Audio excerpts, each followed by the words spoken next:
Hey there, fans, folks, families, and friends. Welcome to the ninth edition and the ninth episode of Curling Alberta's The Home End.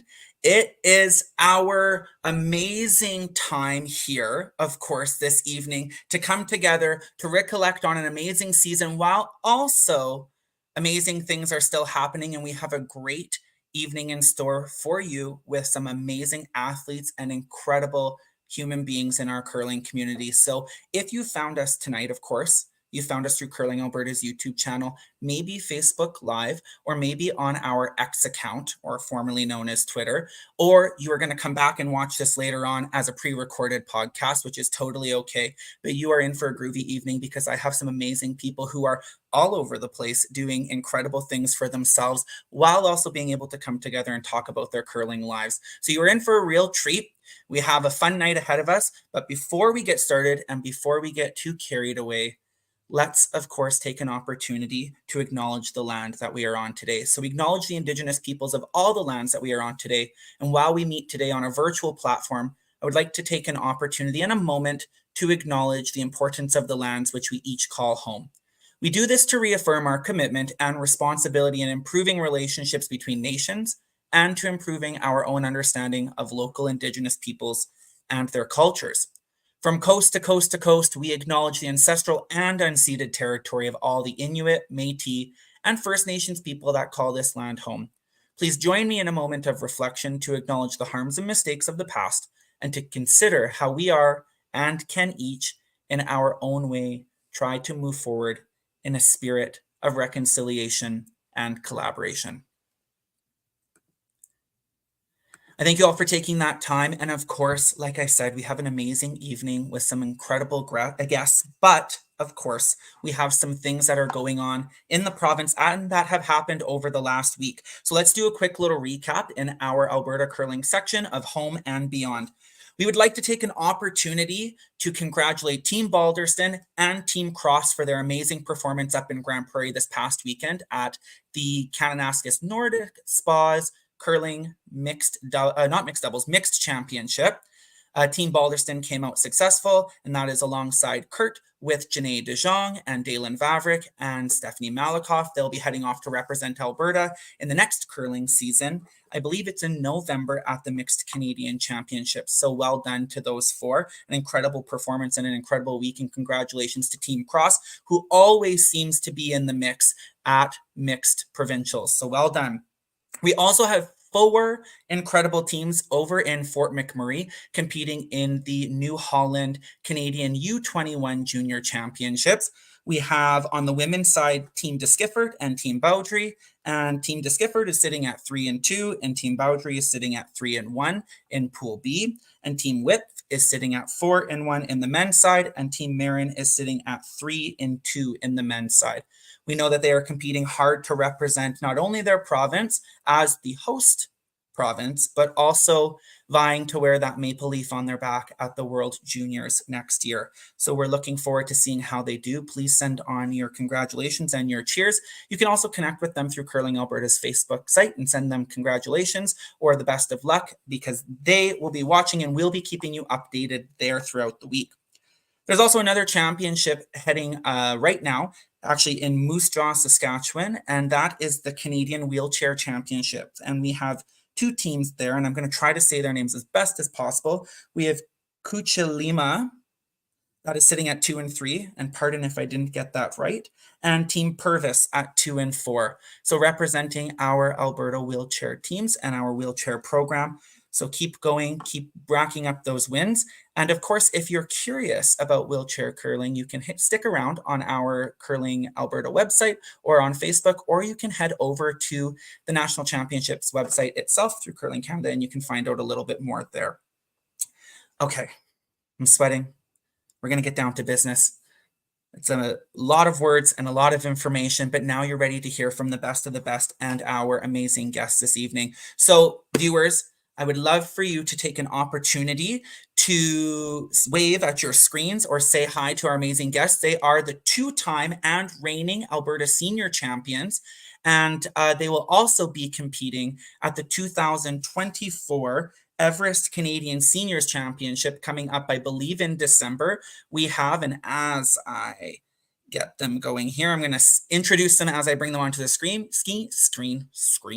We have Atina Ford Johnson. We have Shannon Morris. We have Sheri Pickering. And we have Cori Morris. Hi there. Welcome to our podcast. Hi, Evan. Thanks for having us. Thank you. Of course, and I know that as we've been trying to organize ourselves, that we're living in a small world of chaos and a little bit of chaos, but you found time to separate your lives to come and join us. So we're really grateful for that. And it's been a little bit of a last couple of weeks for you all. So I hope you found some time to sit back and relax. Atina, you just came off an incredible win against an incredible foe who just took on and won the Masters Championship here in our province, Deb Santos and her team. How are you feeling after the championship itself? Well, it wasn't pretty, Evan, but we'll take it. I'm going to say it that way. Yeah, we won't give it back, but boy, oh boy, they're a fantastic team, and we sure enjoy playing against them every time we have that opportunity. And you always know you're going to have a great game against Deb and her girls. We wish them all the best as they go on, I think pretty soon, even if it might be even this week or next, to the Masters Championship in Quebec. So we'll be cheering loud for them there. Now, Shannon, when you were thinking about, of course, defending your title and having to go against some of these incredible foes or incredible opponents, what do you think about when you are preparing for a big championship like that? I would say a lot of things involved, but to be honest, in preparation, just believing that we can make it, believing in our teammates, and we go one rock at a time. I think you said something so important there, and just the believing in your teammates. And you know, Sheri, when I was thinking about your team and your success over the last couple of seasons, and I mean, I don't have much insight into it, but just optically, it looks like the four of you are in a really good place in curling. I know that you've competed on tour in the past with some incredible teams yourself. How do you get settled into a championship as such and bring your game?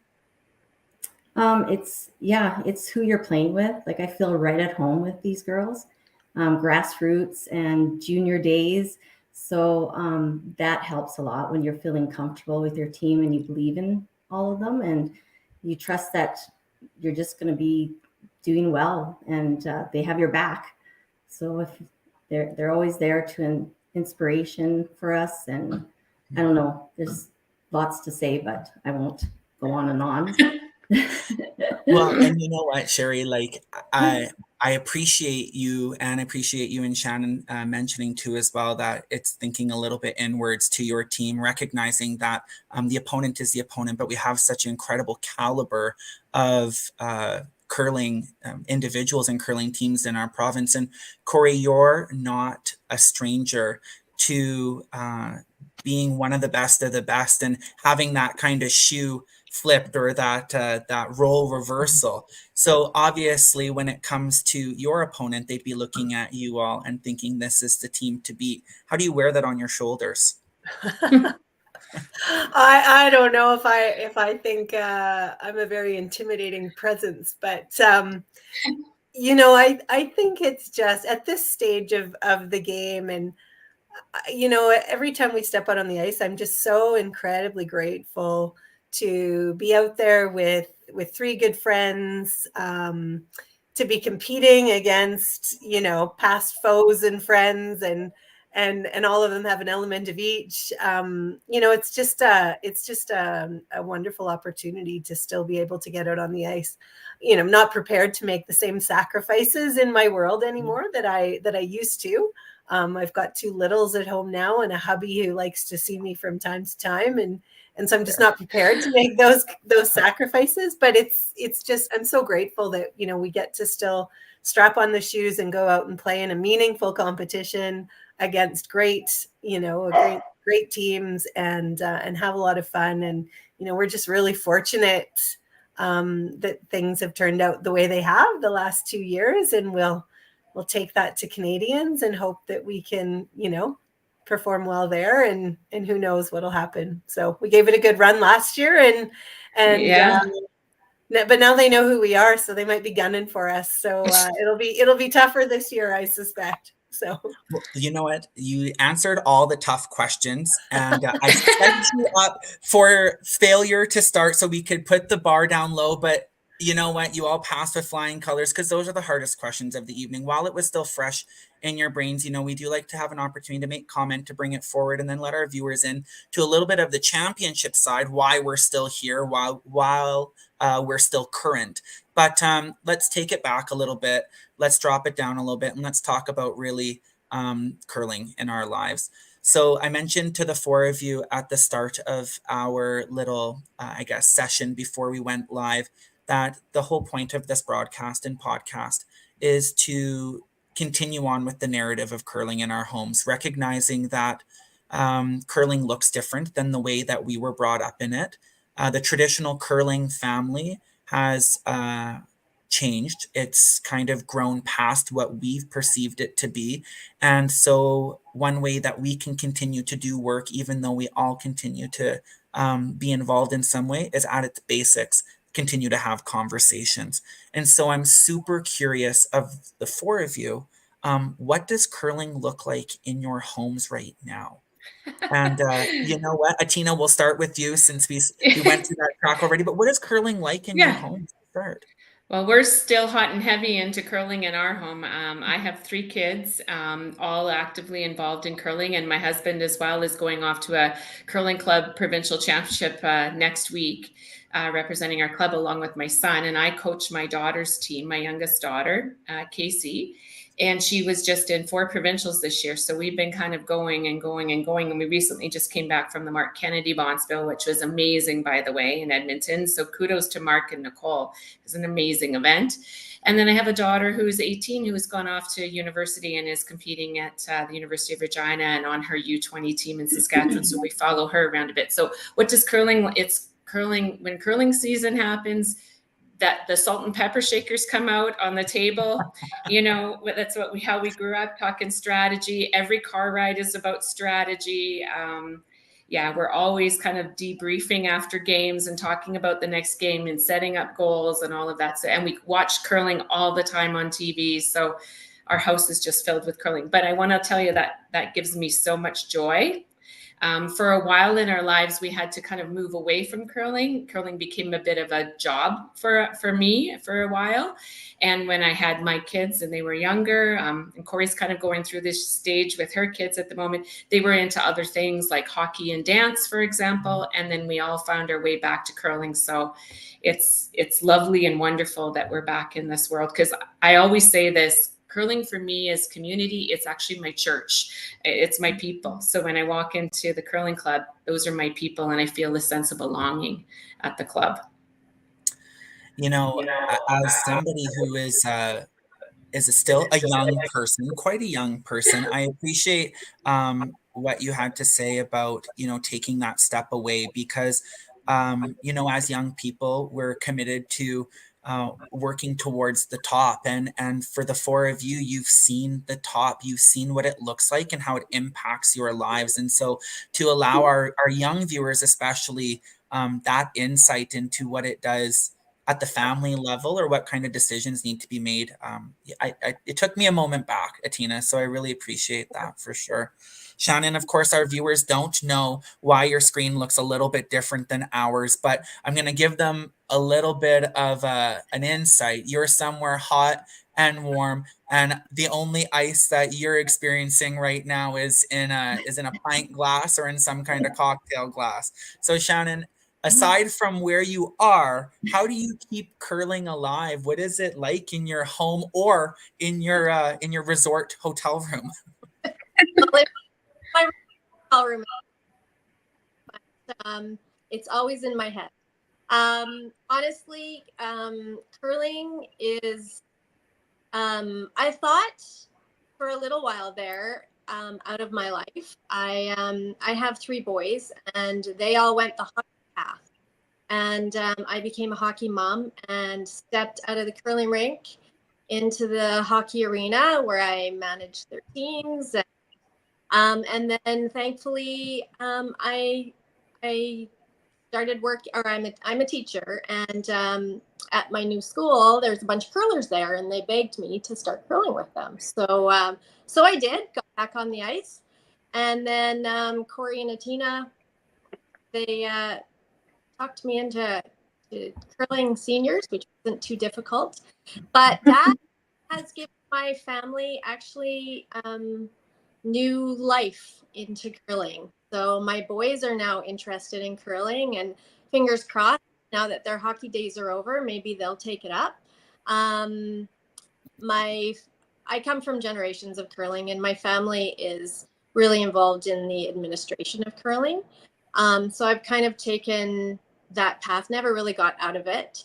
I help out with the EYCA to promote junior curling in Edmonton, and established a scholarship in my mom's name for 4 curling belong to the EYCA. So it will never leave me, and I'm just glad that it's the candle is lit again, and I'm back curling. You know, Shannon, while you were talking and you were talking about how, with your boys playing hockey, you kind of had to step away and take on that persona. And when I go and visit my own hometown, and when I go into these smaller communities, rural Alberta, and you think about their bonspiels, and you think about their memberships, and you see some clubs struggling to get people in through their doors to compete in these local bonspiels. And how do we get that mindset of yours into some of our members? I'm not sure, but truly just listening in to you has got to be inspirational enough to get that foot moving forward, because that's the premise of it, is giving yourself a look back at it, and knowing that it's there for you your whole entire life. And even the better part is that you're encouraging through your actions your boys to pick it up too as well. So that's wonderful. Sheri, since you're next in row as we keep going down, I think about what Atina and Shannon said about curling in their lives, and it's given me a different perspective for sure, that one that I don't hear all the time. But I'm really curious as to what your curling life looks like. I've seen you on tour before. I know you've played with some incredible athletes. So I wonder what it looks like in your home that keeps you driving and playing. I think it's just always been my desire. Like, if I didn't have to work, I would just curl. But I had to work, so I could curl. Well, when I met my husband, he didn't know how to curl at all, and I got him involved in curling. So we played together in a Friday night fun league out in Irricana. It's a great small town, and we do lots of bonspils, and it feels like home, when, like Atina said, when you walk into the rink. You just know everybody, and it just feels like it's you. So we have such a good community out here. And so I got my husband curling, and he loves it. Now he's curling once a week with Sate at the Calgary Club as well. And he watches curling. He's probably more in tune to watching the Briar, and we better get the Briar on. So our household is me and him sitting on the couch, either watching curling or we're curling ourselves. So it's just in my blood. I love it. I love the game, and I love the people. And I love how you said that it's in our blood, and it's hard to describe that, isn't it? Because people who don't have that, who haven't experienced it, or who haven't had that, that craving for it, or that addiction, they haven't found it yet, though it will come to them when they continue to do it or try it out further. But it's hard to describe, isn't it? Yeah, for sure. Cori, now I've known you for a while, but not as long as probably some of your teammates. But we had the opportunity to play with one another once upon a time ago, and how lovely that was. I don't really know what curling looks like in your home. I could make a ton of guesses, and I'm sure our viewers could too as well. But times have changed, and so have we. So how do you keep curling alive in your household? Yeah, well, Sean, my husband, of course, whom you know very well, we've curled together now for over, I think as long as we've been married, so 13 or 14 years in the Thursday Open League at the Calgary Curling Club, and so we have a great group of friendships that we've developed through that league, and some fierce rivalries Yeah. with those friends. Sometimes curling together as spouses is good for the relationship, and sometimes it's not. So Yeah, that's fair. so Yeah. we take that week to week. It's pretty exciting. The last 2 years, my little guy Cooper, who's 9, he's started up with Little Rocks. So I've been helping coach that.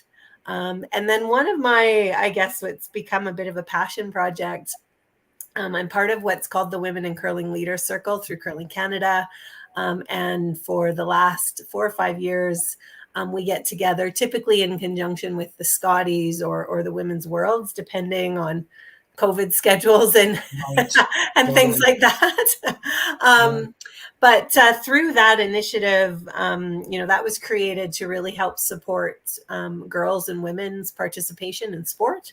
And one of those initiatives is called Girls Rock, where we create an opportunity to bring girls who have never curled out, Right. young girls, and introduce them to the sport. And the Scotties was in Calgary this past year. And so I was able to host an event at my home club, the Calgary Curling Club, and we had 68 girls between the Wow. ages of 9 and 15. And I had 24 other amazing coaches from the area that came out to help. And it was just an amazing experience, and they were all so excited, and had so many positive comments from parents and the girls after. So it's just a wonderful event. So that's kind of where curling is in my home at the moment, is just continuing to share the sport with others, and a little bit of fierce Thursday night competition. I'll leave. Evan, Sorry. I was go going on. to add to what Cori is saying, that I also am involved in the Women in Curling Leaders Circle. And through that one, a few years ago, I was able to get a gender equity grant. And Right. we established the Women in Curling Summit. And we held the first one in Okotoks. And now since then, Beth Iskew and has been helping us with that as well. We are helping other provinces to put those events on. So Saskatchewan has hosted it twice. BC had a successful one this year. And Curling Alberta is looking at having another one, which would be great. Also down in the Maritimes, I know that they're interested in hosting an event like that as well. So, I'm really, I guess that's part of what I want to instill in my children, that my parents also instilled in me, is service to others. And they were heavy volunteers in every event that happened for curling in Saskatchewan when I grew up. And I always feel that curling has been so good to me that I want to make sure I give back to curling. And there's a place for everybody in curling. And so I want to always make sure that I find places for people if they want to curl. So that's something that Cori and I share a little bit, is that organization. Yeah. I totally appreciate, and I mean, I don't know if I'll ever understand, at least in some parts of it, because I'm a male, and I don't experience some of the things that women experience in sport and that have experienced for forever, right? And so what I appreciate and what I empathize the most is that as the 4 of you get to kind of move through not only our province but our nation, that gets to be carried with you. And so it's not only just a legacy here at home. I know that the 4 of you will carry kind of that moving forward into all the clubs you play in. And I believe it's in New Brunswick you're going for the seniors championship. Yeah, Moncton, New Brunswick. I'm sure they're excited to have you there because of not just your competition and your competitive skills, but that truly, I think, will be so valuable to them. And it's Atina, I guess the next section that I wanted to get in, which would probably be close to our last one, because we're just so deep into some amazing topics. But I guess a lot of the people that we've chatted with this year are starting their careers in curling, are starting their curling lives, are looking at which doors are open right now, and they're not sure where to go next. We just talked to two young coaches last week who are taking it all in and learning from the best while they're also doing their active service or while they're committing to a different section of the sport. We talked to Jeff Walker, who is a big proponent of kids and young people and all people playing multiple sports and learning through that, but also trying to decide where he goes next. And I guess my question for the four of you is, you've alluded to it in some of your ideas and thoughts, but why curling competitively now? Again, after always playing, but also not playing in, I guess, the men's or the ladies circuit. The ladies circuit, it would be, and how has it changed curling for you? You talked about the homes, but how has it changed for you, and why now? And Atina, you can start. Oh, I think I always like I have a joy when I curl. I always tell the girls that I coach, I want you to think like, but for me, the analogy is I'm a dancer and this is my dance floor. And I love to perform in front of people. And so I love to, I just get some joy out of that. Yes, I'm as nervous can be. And, you know, when I go out there, but there's some sort of freedom in being out there and performing at a level that sometimes you didn't even think you could perform at. So it's always kind of achieving that goal that's sort of a little bit beyond where you feel like you can be and seeing how far you can push yourself. And it's a place where I feel comfortable and I feel competent, I guess, because I was coached at a young age to understand how to, you know, how my body works technically on the ice and how I can fix myself when I'm out there, how to control my mental thinking, my, you know, my preparation before the game, the teamwork, all of those types of things. So I feel somewhat competent in that area, even though I've got a lot to learn every single day, and we all do, Sure. right? Yeah.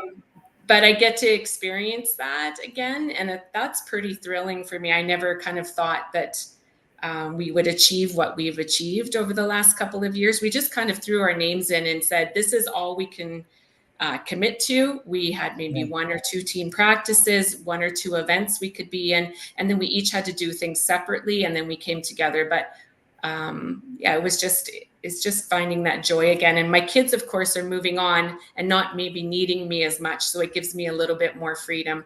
Whereas poor Cori has young kids at home, so it struggles sometimes to find the time, which we so appreciate her finding the time that she does. I guess that's what brought me there. I'm always involved in curling, and I love the sport, so I'll be involved in whatever way I can be involved. Yeah. You know, I appreciate you saying the competent part because, you know, I think about it too as well. The aspect of if I'm still good at this and if I know myself like I do, then I should be doing. I mean, sometimes it's not always right, and there's the sacrifice part or there's the balance part, but I feel like we as people just need to feel and know that we're competent, and then once we have that confidence in that, then we keep moving forward with it. Yeah, absolutely. Yeah, Shannon, I totally understand the teaching life and children, maybe not as well or as much as you, but I totally understand the purpose and the need for your vacation right now. But when it comes to our lives and balancing our lives and keeping things in check and trying to find ourselves in sport. I mean, you've been doing your life for the whole entire time. So how do you find curling in it? Where do you put yourself in curling? How do you get back into championship curling? Well, I think I know, even though I took off, it never really left me. I think it's in your blood. And there was a point when I went away, I couldn't watch it on TV. I couldn't stand because it hurt so much. And this opportunity, I was curious to even do it. And it just brought so much back. Just joy. It really is joy. And for me too, having support, I really have support like I do now. So my partner, he's always pushing me to go do it, go do it. It's really a treat, well, to be pushed again, supported again, rather than pulled away. So I'm really appreciative of all these opportunities to be able to curl with these ladies. It's really wonderful. You know, like you just sent shivers up my spine because I think you made two really great analogies. The first one is I'll come back to the first one, but I guess the second one was just recently said about, you know, the push rather than the pull. And I think that's something that right now, and over the last probably 5 years for sure, especially during our COVID times, you know, a lot of the world seemed like it was pulling us in a whole bunch of different directions. And I feel we're kind of rebounding right now as a society in what the push is. And hearing you, and I hope our large curling community here listens to you, because you might be the push that they need to get in there and try it out or to get back into it, because you're right, there's a little bit of push that I think a lot of us are willing or needing, right? And it's matched up with the curiosity, the first part that you said. If we can have curious people come back into curling, not just because they were good at it once upon a time ago or still are, but to have that curiosity and then to have the push too as well, right? I think the curiosity lives in us all. Now the five of us get to sit here and push, right? And not in like a really invasive way, but through this conversation. And so, Shannon, you brought up two really great points there that I think I'm going to lead with for the next little bit in this short period of time, as I think really closely about curling and curling in my life. Sheri, you have two really incredible people who have just talked before you about curling in their life. So don't feel obligated to share some incredible story, of course, but curling in your life, obviously, like it's close to home. How do you step back into it? How do you make it meaningful for yourself and for the people with you? I think I will always say you have to keep moving, and sports have always been in my life. Yeah. So just keep active, and whatever you want to try, just try it. I'd like to try pickleball someday, right? Right. So just pushing yourself, and I'd like to be something that motivates me. So I need that. I need that drive. So that's what kind of gets me going. So anybody out there that wants to try something new, please do, because you just have to keep moving. During COVID, we all turned 50 and we couldn't even go into seniors. So we had to wait. So we weren't even sure. And then it was like, oh, opportunity came, and it's like, why not? And that was a good push for me, because it's like, okay, let's get back at this. Let's practice. And then I just give it all I can to do it. So I just hope everybody can do that in their life and just try it. Well, Sheri, I think you're a really great sample of the overall curling population rebounding after those last, those tough couple of years where we didn't know what curling was going to look like or how it was going to continue on in our communities. And the big one is just the motivation to get out and do it and to stay active. And that's a key part, is our curling communities and our curling clubs are really great ways to be active socially and physically too as well, and by not being so intense, right? I mean, it is intense, but not intense on our bodies. Like, there's so many ways to manage it and maneuver curling so that it's a we can do or an I can do, right? Versus what I can't do. We're seeing it right now in wheelchair and stick curling. There's apparatuses to help us out, or just being inside of the curling club is a little bit of that motivation too, isn't it? Yeah, for sure. Cori, I mean, it's tough to think that, it's been so long since you stood on a podium, at the top of curling in our game. And yet here we are, however many years later, right? And, curling and young families and coming back into it. So, you're on a championship team again. Why now? Why curling now again? I mean, I don't think that sense of competition ever really goes very far away. I just really, there's so many things about sport and my sport just happens to be curling, that I love. I mean, I love that you can go out one curling game and it feels like, you can't miss. And then I'm, forever perplexed why then I can walk out on the ice 2.5 hours later and can't make a shot. Yeah. So, there's always those elements of the game that will never go away. Why do you win some of the games you don't deserve to, and yet you lose some of the ones you probably should have won? I mean, those are mysteries of sport that will forever perplex us, and that's what I love about it. And then there's the social side of it. I mean, I love that I've had so many years competing at that highest level, friends across the country, around the globe. It was so much fun at Canadian Seniors last winter because we got to see so many people. It was like a big family reunion, it felt like, right?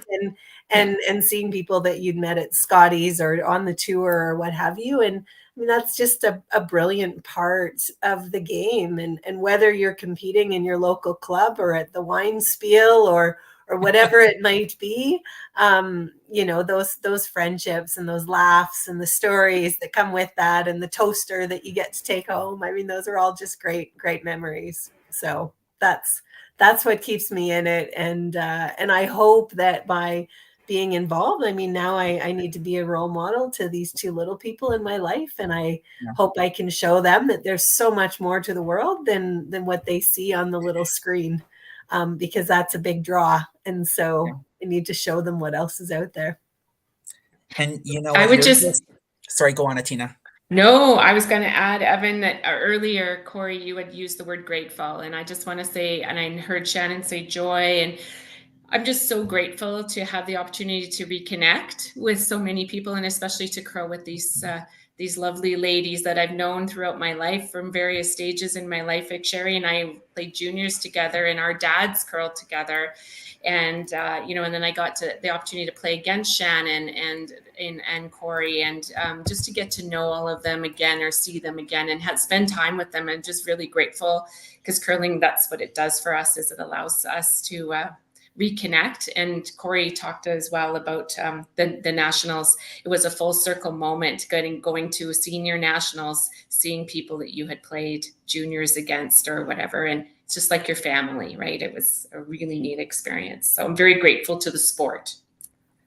Both of you, all of you, I see we may be lost, Sheri, but you're just like wiring me up for and lining them up for just more on more. So I know we can keep talking for forever, but I appreciate all the sentiments and all of the pieces of, I guess, information. And I don't even want to call it advice, but just, the felt side of curling that I think our viewers maybe don't necessarily get from big box media, or also from our elite champions who have a different perspective in the moment when they're being interviewed. I feel that the four of you truly brought something to our viewers wherever they are. I hope coast to coast to coast, because you've been there before, you've done that.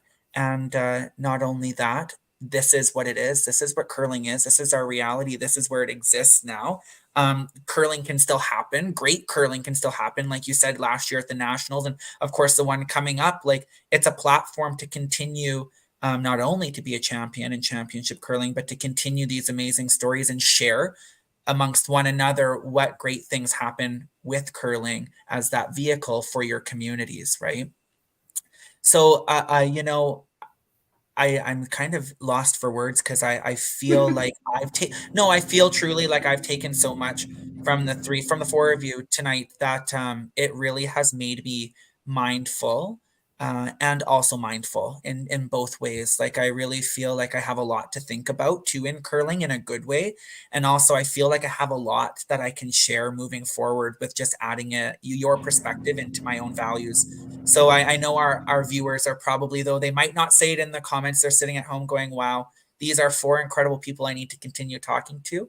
And we need to hear more from them. So thank you so much for your evening, of course. I wanted to I have 2 more sections, but I wanted to just ask you briefly. We have a lot of young people curling right now, and you've got young people in your lives. And, our young people see a different world. They also have different access to curling than we did when we were going through it all. And so, out of curiosity, I wonder, and maybe we'll start with Cori, just a piece of advice for our young curlers who are on the ice right now this week and who are going to continue on this season. What's one thing they might want to take from you moving forward?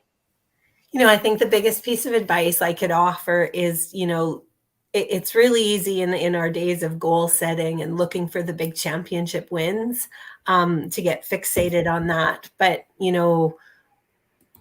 regardless of the win or lose, it goes on the next day. And so really look at curling as a journey and anticipate that you're going to have that roller coaster ride and just enjoy it, because there's so much to be learned from both the wins and the losses, and just take the learnings from that and don't put everything on the wins. There's so much more. Only one team can win it all. And there's so much more to the game, the friendships, the learning opportunities, the team, the sense of team and community. So look at it that more holistically. Thank you. Yeah. Sheri, I think our young people see you and see your male counterparts in Team Paul as an extension of their curling lives, and where curling can exist beyond as they go through the many stages of their life. What is one thing that you'd like to say to the young people of Alberta today, or even to your younger self as a little piece of advice? Just keep trying and have fun with it. Yeah. And go out there with a positive attitude and try anything. Like, if you don't think you can do it, keep trying. Like, you just have to keep going, and I know that it'll come. And I really enjoy doing the volunteer work at our junior night in Atina. And it's so nice to see these kids come out and try a sport for the first time. And it just makes me happy to see that and to help them in any way I can, even if it's just a little thing they can take away.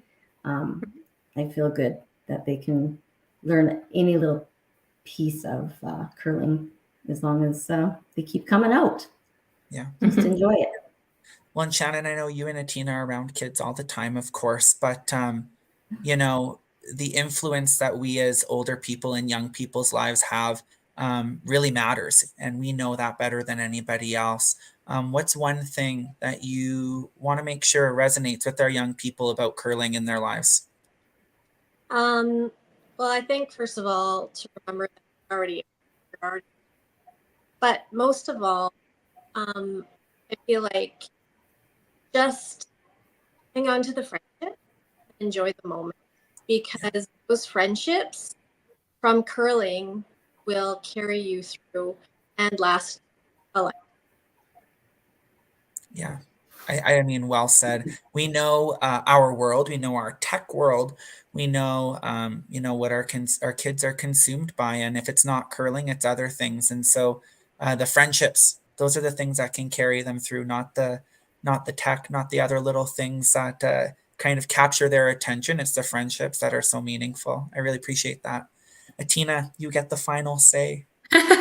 Well, the thing that's resonated with me the most, or the piece of advice that I was given as a child as well, is to be a student of the game.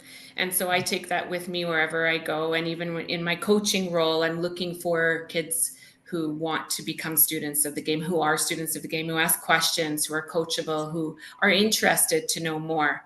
And I also, if I look back at my younger self, I would tell my younger self not to take the game too seriously, and have a more balanced approach to life, and know that it's just one part of my life. It's not my whole life. It is a part that gives me a ton of joy, and I'm so glad that I've reconnected with it. And I'm so glad that my family is involved in it too, and that it's a lifelong game, and be prepared to have friendships forever. And every curling club you go into, you've got something in common with the people that are inside that club. So you'll find a family in curling. The four of you, My goodness, like I have a mom and she's a lovely lady, but like now I think you are Alberta's moms of curling. I'm sorry, and whether you want children or not, whether they're a year younger than you or coming right out of the womb like you are now, that's what you will be labeled as. And I'm welling up because I had no idea where this evening would take us, and you four.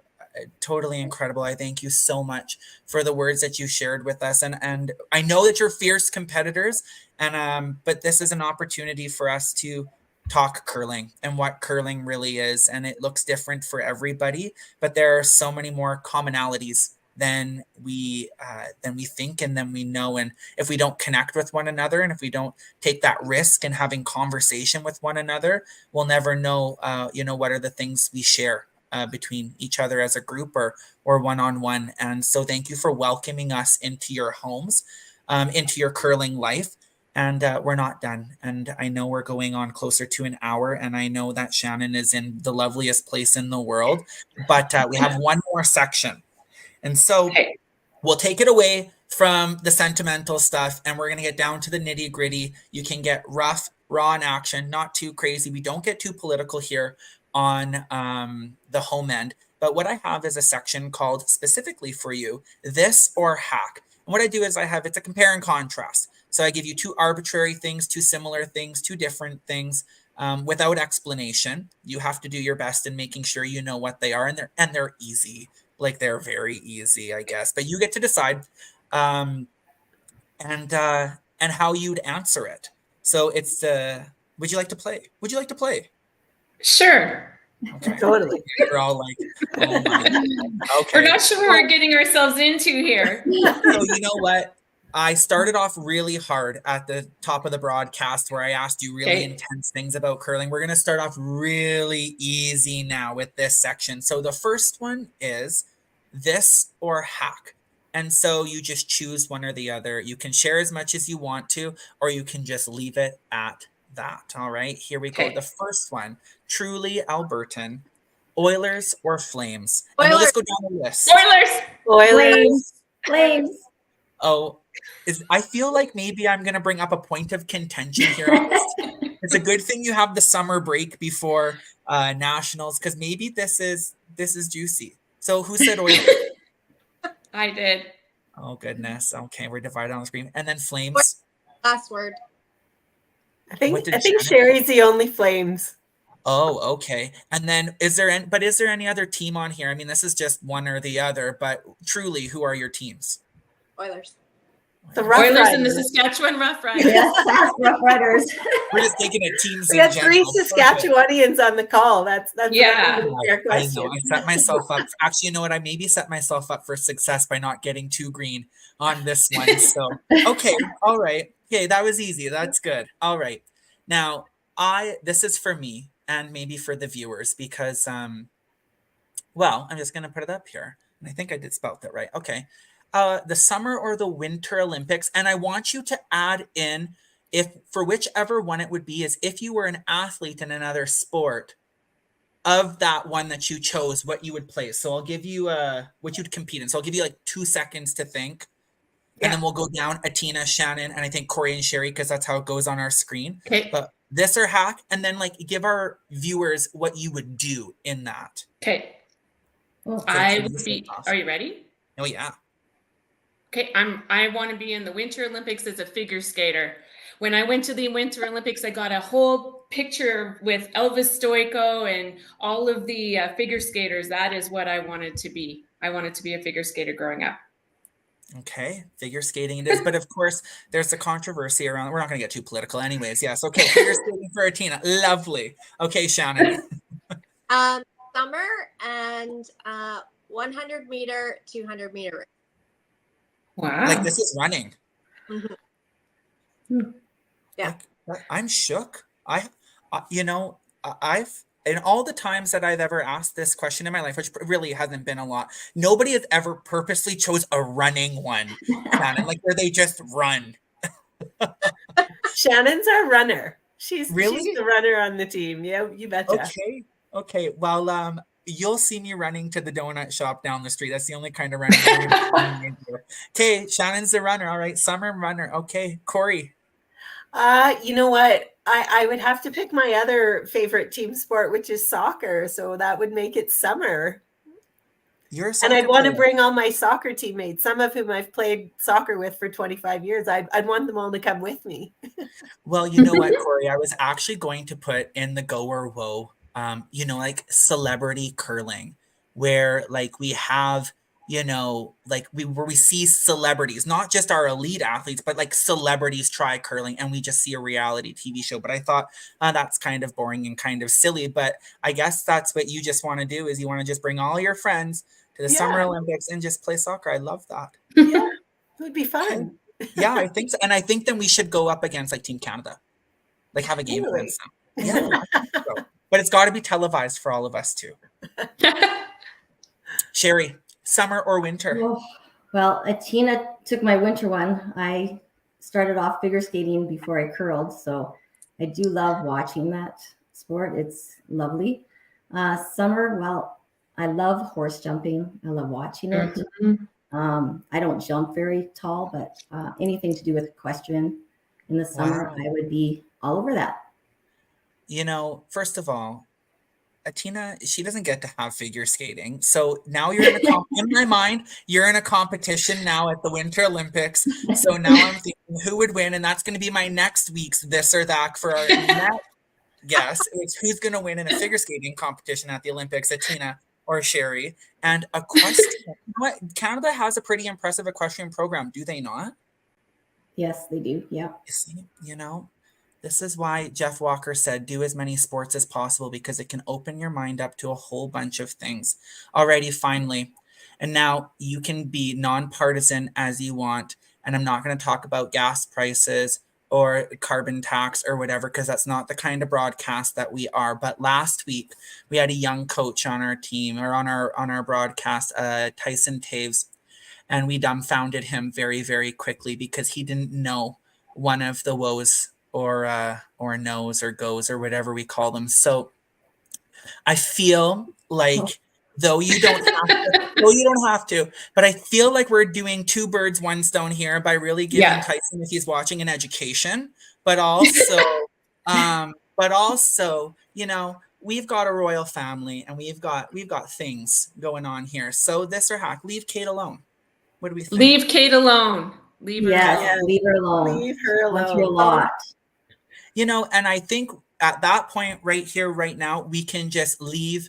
We can leave it all out on the line. We can leave it out to dry, and not only leave Kate alone, but if they're going to leave her alone, then they're going to come and join you at the 2024 Everest Canadian Seniors Championship in Moncton, New Brunswick, and that is happening the start of December, I believe. Yeah, 2nd to the 7th, or somewhere around there, 2nd to the 9th or so. Yeah. So we're going to remind our viewers when we start back up again in the fall, because we are done after next week. But for all of our viewers at home, thank you so much for joining in. You're going to leave Kate alone for the next little bit. You're going to come back in about 7 months, and you're going to join Team Ford Johnson and Team Paul as Team Alberta at the Canadian Championships, at the Senior Canadian Championships. We're rooting for you. No pressure, but we know that you were in the playoffs last year, and we'd love to see you on top of the podium. But most importantly, we just love to see you doing the work that you do. So thank you so much. I'm going to keep you on the screen while I close out. But I want to take an opportunity to make sure that all of our viewers at home recognize that right now there are the Curling Alberta nominations available for you to nominate an amazing person in your community, amazing athlete, amazing foundational builder, community member, whoever it might be. The nominations are open. They are ready to go, and it can be a self-nomination or it can be a nomination for somebody else. The criteria is on Curling Alberta's Facebook page and their website at curlingalberta.ca. You can find the criteria for the nomination. I want to take an opportunity before we log off to send a shout out to Jeff Walker, who is competing for Team Canada at the World Championship starting this weekend. So we wish him all the best as our Alberta boy goes up against the big guns, and he is one of the big guns. So we wish him all the best there too as well. And of course, we want to take an opportunity to thank the four of you here this evening, Atina, Shannon, Sheri, and Cori. You know, I get the easy job of just turning this on and talking and spewing all sorts of facts and useless information, but it's you and your narrative that truly resonates with our viewers. So thank you so much for your time tonight. We really appreciate it here. Thank And you. Evan, we just, on behalf of all of us, just thank you very much for including us in this wonderful podcast. And we thank you very much for doing this for Curling Alberta and for curling and for the, you know, for the sport and for all the people involved. It's a really awesome avenue to spread the word and to, yeah, just connect people. Well, thank you. And while we're still on thank yous, I'd like to thank Raymond, Tyler, Jill, and Brittany, who is on mat leave. They make this podcast happen. I just get to sit here in my boxers and talk to amazing people. So thank you so much. Have a lovely night. I'm going to keep you on here. I'm going to end the stream and we're going to chat for 2 seconds afterwards. But thank you, viewers, for tuning in. We hope you have a lovely evening and continue to make curling your home. Take care, everybody. Thanks. Everyone.